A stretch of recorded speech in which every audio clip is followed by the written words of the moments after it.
ETF index mutual funds నేర్చుకుని stock మార్కెట్లో రాణించాలనుకుంటున్నారా? వెంటనే ఈ నెంబర్కి కాల్ చేయండి. నమస్తే రమ్య గారు. నమస్తే జయ. రెగ్యులర్గా మనం వినే విషయమే భార్యాభర్తల మధ్య మనస్పర్ధలు, గొడవలు, విడిపోవటం. వీటిని సర్దుకుందాం, అడ్జస్ట్ అవుదాం అనే మెంటాలిటీ లేకపోవటం వల్ల విడిపోదాం అనే దాకా వెళ్ళిపోతున్నారేమో అనిపిస్తూ ఉంటుంది. ఇది ఎంతవరకు అలవర్చుకోవాలి? అంటే నాకేమనిపిస్తుంది అంటే, పెళ్ళికి ముందే ఈ మనస్తత్వం ఉంటే, వాళ్ళకి బై బర్త్ ఇలాంటి నేచర్ ఉందనుకోండి, సర్దుకుపోయే తత్వం, లేకపోతే పెళ్ళైనా అంతే కదా. సో చిన్నప్పటి నుంచే ఆ సర్దుకుపోయే తత్వం, అడ్జస్ట్ అవటం, కొంత టైం ఇవ్వటం, వెంటనే ఏదైనా ఇష్యూ అయితే అడిగేసి కడిగేసి పారేసి కన్నా కాస్త టైం తీసుకోవటం, ఇలాంటివి చేస్తే ఆఫ్టర్ మ్యారేజ్ ఏమన్నా చిన్న చిన్న ఇష్యూస్ వచ్చినా అడ్జస్ట్మెంట్ ఉంటుందేమో అని అనిపిస్తూ ఉంటుంది. మీరేమంటారు? దాన్ని దీన్ని కలపకూడదేమో జయ. నీకు విషయాలకి జనరల్గా అడ్జస్ట్మెంట్లు వేరు, మ్యారిటల్ లైఫ్లో అడ్జస్ట్మెంట్స్ వేరు. వేరే రమ్ గారు వేరే. ఎందుకంటే మ్యారిటల్ లైఫ్లో ఓన్లీ అడ్జస్ట్మెంటే కాదు, కొంత ప్లెజరు, సంతోషము, కలిసి ఉండటము ఉంటాయి కదా. అవతల వాళ్ళ తాలూకు డబ్బు, దశకము, వాళ్ళ సెటిల్మెంటు, వాళ్ళ మంచితనం, లేదా వాళ్ళ తాలూకు వీళ్ళ మీద ఉన్న డిపెండెన్సీ, వీటిని బట్టి అంత తెగిపోదేమో అనిపిస్తుంది. ఇప్పుడు ఎలా ఉందంటే, ఈ కాలంలోనే కొంచెం లేట్ మ్యారేజెస్ ఒకటి, లేదా పెళ్ళిళ్ళల్లో కొంచెం పెద్దవాళ్ళు నచ్చజెప్పి చేసే పెళ్ళిళ్ళు, వీళ్ళు చేసుకునే పెళ్ళిళ్ళల్లో కూడా వస్తుంది, మనమే చేసేసుకునే వాటిలో కూడా. ఇక అవతల వాడు మారడు అని డిసైడ్ అయిపోతారు. మారడానికి అవతల వాళ్ళకి అవకాశం ఇవ్వట్లేదు. ఇప్పుడు ఏదో కొంతమంది ఏమో ఇది ఈగోల, అవతల వాడు మారడానికి ఏ అవకాశం ఒకటి, మారడు, ఇతను ఇంతే, ఏం చెప్పినా ఇంతే, ఎవరు చెప్పినా ఇంతే, అతను విండు, అవన్నీ నేను ట్రై చేశాను అంటారు. ఏం చెప్పినా కూడా చెప్పాల్సిన విధంగా చెప్పే వాళ్ళతో చెప్పించటము అలా ఏం చెయ్యరు, మానేస్తారు. ఇంకొంతమంది ఏమో ఇంకా లైఫ్ లాంగ్ ఇలాగే పడాలా, నా వల్ల కాదు అని తెంపేసుకునే వాళ్ళు ఇంకొంతమంది. ఇంకో చోట ఎట్లా ఉంటుంది, ఇద్దరు కదా కొట్టుకునేది, ఒకళ్ళు ఎవరితోటైనా మాట్లాడడానికి కూర్చోడానికి ఇష్టపడతారు, రెండో వాళ్ళు చచ్చినా మాట్లాడడానికి కానీ కూర్చోడానికి కానీ ఇష్టపడరు. అంటే కంప్లైంట్లే చెప్పి, ఇష్యూ వచ్చినప్పుడు థర్డ్ పర్సన్ అంటున్నారా? కంప్లైంట్లే చెప్పి నేను వీడితో ఉండను, లేదా నేను దీంతో ఉండను అని తేల్చేస్తారు. పెళ్ళి ఎప్పుడు కూడా జూదమే చేయ. అది ఓను బ్లడ్ రిలేషన్లో పెళ్ళిళ్ళు చేసుకున్నా, మేనమామని చేసుకునేటప్పుడు, మేనమామ కొడుకుని చేసుకునేటప్పుడు, చిన్నమ్మమ్మ కొడుకుని చేసుకున్నా, వదిన తమ్ముడినో అన్నయ్యనో చేసుకున్నా కూడా ప్రాబ్లమే, జూదమే. ఎందుకంటే సరే ఇదైందా, తర్వాత లవ్ మ్యారేజెస్, స్కూల్ అప్పటి నుంచి ఫ్రెండ్స్, కాలేజీల్లో అయిపోయాక ఉద్యోగాలు వచ్చాక చేసుకుంటారు. ఇది వీళ్ళకి ఒకళ్ళ గురించి ఒకళ్ళకి తెలియడానికి ఎంత ఎక్కువ అవకాశం ఉంది. అయినా సరే కొలీగ్స్ ప్రేమించి పెళ్లి చేసుకుంటారు, ఎక్కడో దారే ఫ్రెండ్స్ అట్లా ఏదైనా పెళ్ళిళ్ళల్లో కలిసి అక్కడ ఇక్కడ పెళ్ళిళ్ళు చేసుకుంటారు. ఇది కాకుండా పెద్దవాళ్ళు చక్కగా నచ్చజెప్పి, చక్కగా పెళ్లి చూపులు చూపించి, 5-6 ఆడపిల్లలను చూపించి, వీళ్ళు కూడా 6-7 మగపిల్లలను చూసి, అమ్మాయిలు ఒకటితో కాసేపు మాట్లాడి, ఓహో వీడికి మనకి ఏదో సెట్ అవుతుంది అని ఆలోచించి చేసుకునే పెళ్ళిళ్ళు కూడా, ఇన్ని రకాల పెళ్ళిళ్ళు కూడా గ్యాంబ్లింగే. ఎందుకంటే ఎప్పుడు కూడా మనం కలిసి ఉంటేనే కానీ అవతల వాళ్ళ పూర్తి స్వారస్యం మనకి తెలీదు. నెంబర్ 1, కలిసి ఉంటే కానీ అవతల వాళ్ళ ఇంటాలరెన్స్, భరించలేనితనము, అసహనము ఏమిటి అనేది కలిసి ఉంటే కానీ తెలీదు. మనం పూర్తిగా వాళ్ళకి ఓన్ అయిపోతేనే కానీ వాళ్ళలో ఓనర్షిప్ క్వాలిటీస్ ఎట్లా ఉంటాయి అనేది అప్పటిదాకా మనకు తెలియదు. కొంతమంది కాచి కాపాడాలని చూస్తారు, మనకి ఇష్టం ఉన్నా లేకపోయినా నా సంగతి నేను చూసుకోగలను అని మనం మొత్తుకున్నా సరే వాళ్ళు వినరు. ఈ బొమ్మ నాది ఇలాంటి భావాల్లో ఉంటారు. ఎవరితో మాట్లాడకూడదు, ఎక్కడికి వెళ్ళకూడదు, అమ్మా నాన్నలకి ఇంపార్టెన్స్ ఇవ్వకూడదు, అంతా నాకే ఇవ్వాలని ఆడ అనుకోవచ్చు, మొగ అనుకోవచ్చు. ఇక్కడ ఫ్రిక్షన్స్ మొదలవుతాయి. ఓకే, దీంతో పాటు ఫ్యామిలీ సెంటర్ అవుతాయి. ఏ పెళ్లిలో అయినా ఫ్యామిలీ ఇన్ఎవిటబుల్ కదా, దాని పక్క పెట్టలేం, ఉంటుంది. ఎక్కడో మరి ఇల్లు వదిలి వెళ్ళిపోయే వాళ్ళు, ఏ ఫారిన్ కంట్రీస్ పారిపోయిన వాళ్ళకి ఫ్యామిలీలు ఉండవు. కానీ తక్కువ, మనం ఏ కథ విన్నా ఫ్యామిలీ వెనకాల ఉంటుంది ఎంతో కొంత, వాళ్ళదో వీళ్ళదో. ఒక్కోసారి వీళ్ళది డామినేటింగ్, ఒక్కోసారి వాళ్ళది డామినేటింగ్, ఒక్కోసారి వాళ్ళిద్దరు కొట్టుకుని వీళ్ళకి తగాదాలు పెడతారు. ఈ మొత్తం సినేరియోలో ఇప్పుడు చూడు, ఇది 2 వేరు పర్సన్సే కదా వీళ్ళిద్దరు. అవునా? పెళ్ళి అంటే ఇద్దరు వేరు వ్యక్తుల, వేరు సమాజాల, వేరు కల్చర్ల కలయిక. అవును, ఇది ఇలాగే ఉంటుంది అని అడ్జస్ట్ అయితే అడ్జస్ట్మెంట్ కుదురుతుంది. ఓకే, దీనికి లొంగి ఉండాల్సిందేననే భావజాలం పురాతనమైంది, పాతకాలపు భావజాలం. పెళ్ళైపోయింది కదా ఇంకేం చేస్తాం అనుకునే వాళ్ళు అడ్జస్ట్ అవుతారు. ఇప్పుడు ఆ సమాజం లేదు. ఇప్పుడు అది లేదు. ఇప్పుడు మనం ఎవరితో మనకు ప్రాబ్లం, ఒక భార్య భర్త, సింపుల్గా బి తీసుకుందాం. ఏ కేసు వేరు, బి కేసు వేరు.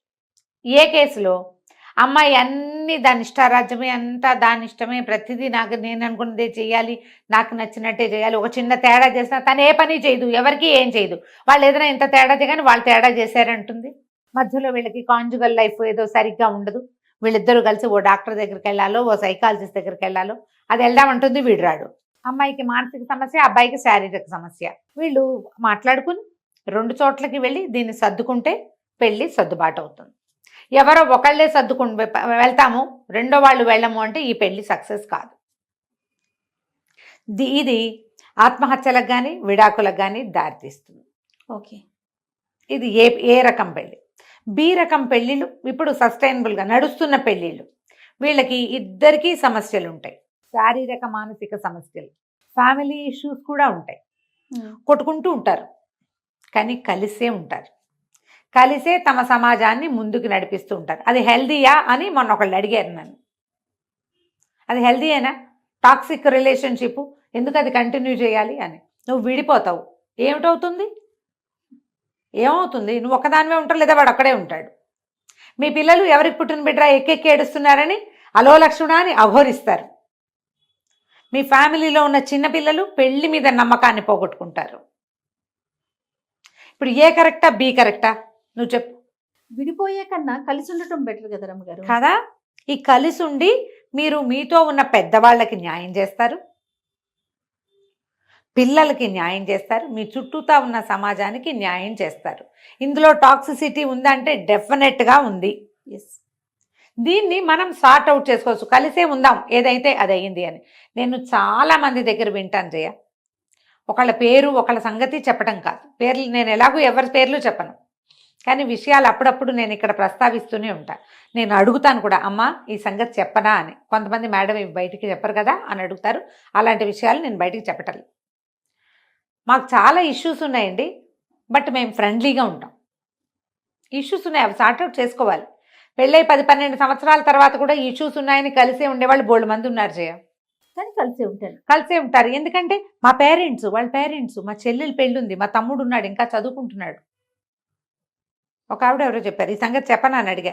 ఆవిడకి 17 వచ్చాక తమ్ముడు పుట్టేట, 17 ఏళ్ళు ఇంటర్మీడియట్లో తమ్ముడు పుట్టాడు. అవుతాయి కదా అట్లా. అక్కయ్యలు పెద్దవాళ్ళు అయిపోయాక పుట్టిన చెల్లెళ్ళు వాళ్ళని కూడా మనకు తెలుసు, మన సమాజంలోనే ఉంటారు అక్కడక్కడ. 10 ఏళ్ల గ్యాప్ మన సర్కిల్స్లోనే చూస్తాం మనం. 17 తర్వాత తమ్ముడు పుట్టాడు, ఈవిడ పెళ్లి చేసుకున్నారు, పిల్లాడు తమ్ముడు బాగా వచ్చి ఉండేవాడు. మధ్యలో సడన్గా వాళ్ళ అమ్మగారు గతిస్తే ఈవిడ ఒక సెకండ్ మదర్గా తమ్ముడిని చూసుకున్నారు.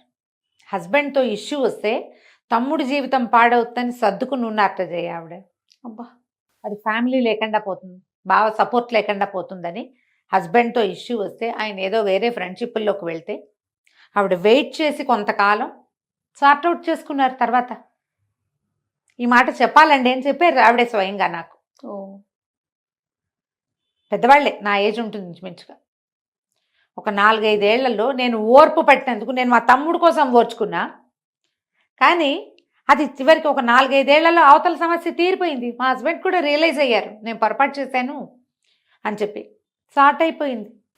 అది ఈ విషయం తెలిసి ఆవిడ ఫ్రెండ్స్లో ఒకళ్ళిద్దరు, అదే నువ్వు చేస్తుంటే మీ ఆయన ఇలా చేసేవాడా అని అడిగారు. చేసి ఉండకపోవచ్చు, నువ్వైతే ఊరుకుంటావా? మనం కూడా అడుగుతాం, నేను చేస్తే నువ్వు ఒప్పుకుంటావా అని. నువ్వు చెయ్యవు, అతను చేస్తాడు. ఎస్. చేయటం అతని నైజం అయితే చేయకపోవటం నీ నైజం. ఎస్ కదా, అంతేనా? అలా ప్రశ్నించక్కర్లా. ఇలాంటప్పుడు మనం దేనికోసం ఆగేమో, ఏ జీవితం కోసం, ఒక తమ్ముడు జీవితం కోసం ఆగితే నీ జీవితం కూడా సార్ట్ అవుట్ అయింది. ఏదైనా ప్రాబ్లం వచ్చినప్పుడు అది ఒక్క దెబ్బతో ఒక్క దాంతో తీరదు. నీకు సమస్య కూడా ఒక రోజుతో రాదు, స్లోగా వస్తుంది కదా. కాలక్రమాన సమస్యలు పెరుగుతాయి. కాలక్రమాన సమస్యలు తీరటానికి మీరు కొంచెం ఓపిక పడితే ఎప్పుడు బెటర్మెంట్కి అవకాశం ఉంటుంది. ఎక్కడో తీరని సమస్యలు ఉంటాయి, లేవని నేను అన్ను. ప్రతిదానికి కాలం సమాధానం చెప్తుందని థెరపిస్ట్లే సమాధానం చెప్తారు, సైక్రియాటిస్టులు, మ్యారేజ్ కౌన్సిలర్సే సమాధానం అని నేను అనటర్లేదు. కానీ టైం ఇచ్చి చూడడం అవసరం అని మాత్రం చెప్పాలనే అనిపిస్తుంది. డివోర్స్ దాకా వచ్చేసాక కూడా రిపెంట్ అయ్యి నేను పొరపాటు చేస్తున్నానా అని ఏడ్చి మొత్తుకునేవాళ్ళు, అయ్యో ఇలా అయిపోతున్నా తప్పు చేస్తున్నానేమో అని ఫీల్ అయ్యేవాళ్ళు ఉంటారండి. డెఫినెట్గా బోల్డంత మంది ఉంటారు. డివోర్స్ అయిపోయాక ఎందుకు చేశామా ఆ, అని బాధపడే వాళ్ళు కూడా ఉంటారు. ముందుకి వెళ్ళలేరు, వెనక్కి రాలేరు. వెనక్కి రాలేరు.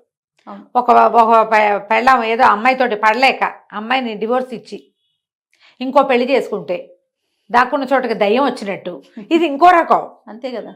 ఇది ఇంకో రకం. మొదటి రకమే బెటర్ అనిపిస్తుంది ఒక్కొక్కసారి. అవును. మీరు వెయిట్ చేయకపోవటం తప్పు కదా. ఇప్పుడు ఇదివరకట్లాగా సమాజం మనం సంసారం ఇదివరకు చెప్పేవాళ్ళు రోగం రట్టు సంసారం గుట్టు అని. ఇప్పుడు రోగము రట్టే సంసారము రట్టే చేసుకోవాలమ్మా. ఇదివరకు రోగం రట్టు చేసి అందరికీ చెప్పుకుంటే వైద్యుడు సరైన వాడు దొరుకుతాడని నమ్మేవాళ్ళం. ఇంటి విషయాలు చెప్పకూడదు. ఇప్పుడు చెప్పుకోవాలి. ఇది చాలా రోజుల పాటు కాంజుగల్ లైఫ్ స్టార్ట్ చేయని పిల్లలు చాలా కాలం వాళ్ళిద్దరి మధ్య ఫిజికల్ రిలేషన్ లేదు. సంవత్సరంన్నర 2 ఏళ్ళు చూడటం ఉంటుందేమో వస్తుందేమోనని అప్పుడు ఇంకా దీన్ని సార్ట్అవుట్ చేసుకోలేకపోవటం. అలాంటివి ముందు చెప్పాలి, మొదటే చెప్పాలి. 1 నెల లోపే వీళ్ళతోటి ఇలా కావటం లేదు, కుదరట్లేదు, సరిగ్గా లేదు అని చెప్పేస్తే మీ పేరెంట్స్కో వాళ్ళ పేరెంట్స్కో డెఫినెట్గా చెప్పి ఏదైనా ఒక డాక్టర్ సలహానో సహాయమో తీసుకుని అవసరమైతే ఏదైనా ట్రై చేసి అవకాశం ఉంటే అప్పుడు ఏదైనా వేరే మార్గం చూసుకోవచ్చు. మీరు కొన్ని సంవత్సరాల తరబడి దాన్ని లాక్కెళ్ళి అప్పుడు డివోర్స్ అంటే కుదరకపోవచ్చు, చేయలేకపోతారు, అప్పుడు కష్టం అవుతుంది. ఇంకా చాలా ఇష్యూ. ఇంత లోపల ఏం చేస్తారు తెలుసా? వీళ్ళిద్దరు కలిసి ఉద్యోగాలు చేస్తారు, ఇద్దరు కలిసి ఓ ఇల్లు కొంటారు, ఏవో కొనేస్తారు. అవి సార్ట్ అవ్వవు ఎప్పటికీ. ఇష్యూస్ ఇట్లా ఉంటున్నాయి. మనం న్యూస్ పేపర్లలో చూసిన విషయాలే చెప్తున్నాను. అదేలేండి. పేపర్లోకి వచ్చేస్తున్నాయి ఇవి.